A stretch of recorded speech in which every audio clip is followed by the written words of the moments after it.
నేను అనేది. ఇప్పుడు కాంగ్రెస్ చెప్పే మాటలు, ఈ వాగ్దానాలు ఇవి ఓకే, వాటి గురించి మాట్లాడవచ్చు, లేకపోతే వాటి గురించి విమర్శించుకోవచ్చు, ప్రశ్నించవచ్చు, నిలదీయవచ్చు. కానీ అసలు కాంగ్రెస్ చెప్పే పిచ్చి మాటలు, కాంగ్రెస్ చెప్పే పిచ్చి మాటలు ప్రభుత్వం చెప్పే పిచ్చి మాటలు కదా, అవి వినడానికి కేసీఆర్ రావాల్సిన అవసరం లేదు ఒకటి. రెండవది, రేవంత్ రెడ్డి స్థాయికి మేము చాలు అంటే ఇక్కడ వ్యక్తుల స్థాయిని బట్టి ఉంటుంది. అసెంబ్లీ కాదు కదా, ముఖ్యమంత్రి, ప్రతిపక్ష నేత, ఎమ్మెల్యేలు ఇవి కదా. అక్కడ ఏమవుతుంది, రేవంత్ రెడ్డి స్థాయికి మేము చాలు అంటే రేవంత్ రెడ్డి ఇది ముఖ్యమంత్రి స్థాయి కాదా? ముఖ్యమంత్రి ఎవరున్నా సరే అక్కడ. అది నేను అనేది, ఎందుకు అంత పర్సనల్గా ఎందుకు అటాక్ జరుగుతోంది అనేది. అది టోటల్గా 100% రాంగ్ అండి. అది దొరల అహంకారం కలగలేదు. రేవంత్ రెడ్డి గారు మరి ఈ రాష్ట్రానికి తెలంగాణ తెచ్చినటువంటి కేసీఆర్ గారు పట్టుకొని బలుపు అని, తాగి పంటడని రకరకాలుగా అసలు ఈ మనం నేను పుట్టి 54 ఏళ్ళు అవుతుంది వెంకటకృష్ణ గారు, ఇప్పటి వరకు ఇట్లాంటి బూతులు మాట్లాడినటువంటి ముఖ్యమంత్రిని నా జీవితంలో చూడలేదండి.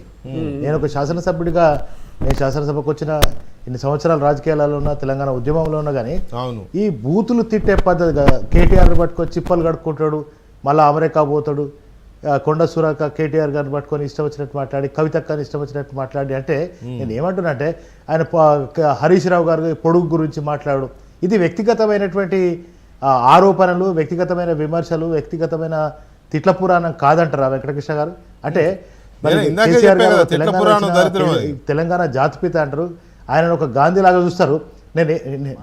అదే అది ఇది మొదలుపెట్టిందే, నేను ఈ స్టార్టింగ్ అయినప్పుడే చెప్పిన, ఇది మొదలుపెట్టిందే రేవంత్ రెడ్డి గారు కాదు, వారు మారితే రాకేష్ రెడ్డి గారు చక్కగా చెప్పారు.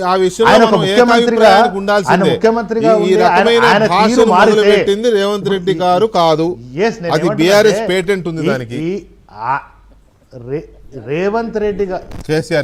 రేవంత్ రెడ్డి గారు ఆయన ఒక రాష్ట్రానికి ముఖ్యమంత్రి అనే విషయాన్ని మర్చిపోయి, ఇంకా నేను ప్రతిపక్షంలో ఉన్నా అనే రీతిలో ఇవ్వలటికి వల్ల మాట్లాడినా కూడా గదే బూతులు, గదే తిట్ల పురాణం ఉన్నది తప్ప తెలంగాణ ప్రజలకు ఉనగూర్చింది ఏమీ లేదు. ఆయన నేర్పిస్తున్న ఇవాళ ప్రజలు, మరి సోషల్ మీడియాలో చూస్తూ ఉంటారు వెంకటేశ్వర గారు, ఈ ప్రజలు ఎంత ఘోరంగా తిడుతున్నారంటే యథా రాజా తదా ప్రజ అన్నట్టుగా ఇవాళ ప్రజలు కూడా అట్లాంటి తిట్ల పురాణం అవి వింటా మా చెవులు తూట్లు పడుతున్నాయి.